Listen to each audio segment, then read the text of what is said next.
মোৰ নাম মোহাম্মদ ইদ্ৰিছ আলী। আপোনাৰ ঘৰ? আমাৰ ঘৰ এই বটাটো ৰাইডিং বটাটো সমষ্টিত পৰিছে আৰু আমি মানে মাটি কিনি লৈছোঁ। এতিয়া আপুনি এই চৰকাৰী ৰিজাৰ্ভত থাকে? অঁ, চৰকাৰৰ ৰিজাৰ্ভত আছোঁ। আমি মাটি কিনি লৈছোঁ। আমি ৰাইডিঙৰ অসমীয়া মানুহবোৰ আমি মাটি কিনি লৈছোঁ। আমাৰ তাত দলিল আছে। কোৰ্টত গৈ পেলাই আমি লেখস্থ কৰি লৈছোঁ। চৰকাৰে মাটি কিনিব পাৰে জানো? এয়া আমাৰ ৰাইডিঙৰ মানুহ বেচিছে, সেইটো কাৰণে আমি কিনি লৈছোঁ। কি নাম তেওঁৰ? হা? তেওঁৰ নাম কি? এতিয়া তেখেতৰ নামটো মানে ডক্টৰৰ নামটো পাহৰি গৈছোঁ। আমাৰ দলিলত নামটো লেখা আছে। ইয়াত সেই কিমান মানুহটো মানুহ আছে? মানুহ ডক্টৰ প্ৰায় 3000 ওপৰত আছে মানুহ ইয়াত। অঁ, এই মানুহখিনি ক'ৰ? মানুহখিনি আমাৰ সেয়া নদীভাঙ্গা মানুহ আহিছে। কোন ক'ৰ? নদীভাঙ্গা কোন? এই বুঢ়াগাঁও, ৰাহৰিঘাট, টেঙাগুৰি, আপোনাৰ ডিং, স্থানীয় মানুহ আছে। আকৌ স্থানীয় মানুহ আছে। তেওঁলোক এই স্থানত যে আহি সাজিছে, তেওঁলোকক কোনো ব্যক্তিয়ে লৈ আহিছে নে তেওঁলোকে নিজে আহিছে? নিজে আহিছে, নিজে আহি পেলাই মানে মাটি সিহঁতে বেচিছে আৰু তেখেতে কিনি লৈছে। আমিও মাটি কিনি লৈছোঁ। কিনি লৈ পেলাইহে ঘৰ চৰ বনাইছোঁ। আপুনি কিমান টকা মাটি কিনিছে? মই মাটি কিনিছোঁ 5.5 লাখ টকা। 5.5 লাখ টকা চৰকাৰী মাটি বেচিছে। অঁ, 5.5 লাখ টকা বেচিছে। আমি 3 বিঘা লৈছোঁ।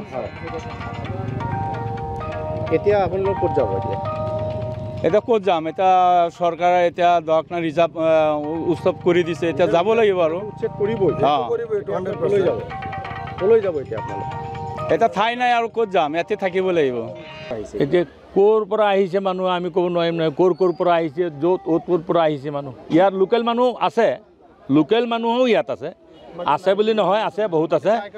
আৰু বাহিৰৰ মানুহ বহুত আছে আৰু ইয়াৰ মানুহো আছে, একেলগত আছে। চব নদীভাঙ্গা মানুহ। এতিয়া নদীভাঙ্গা মানুহ আহিছে। কিমান পৰিয়াল আছে ইয়াত? মানুহ না কম, বহুত আছে। এইবিলাক ক'লে লাভ নালাগে, বহুত আছে। হিচাপ নাই এইবিলাক, হিচাপ কৰিব নোৱাৰিম। 3000 ওপৰত হ'ব। অঁ, 2000-3000 ওপৰত হ'ব মানুহ ইয়াত হৈছে, পৰিয়াল আছে এইবিলাক বাহিৰৰ মানুহ। আৰু আমাৰ লোকেল আছে আৰু 2000 আছে। আমাৰ লোকেলো আছে 2000 আৰু ইয়াতে। মানুহসমূহক কোনো ব্যক্তিয়ে ইয়াত আনি বহাইছিলে নে তেওঁলোকে নিজে আহিছে? নাই, কিনি লৈছে। আমাৰ অসমীয়া মানুহবিলাকে বেচিছে আৰু সিহঁতে কিনি লৈছে। এনেকুৱা বেচা হৈছে, বেচি পেলাই দিলে। আমাৰ সব ডকুমেণ্টছ আছে।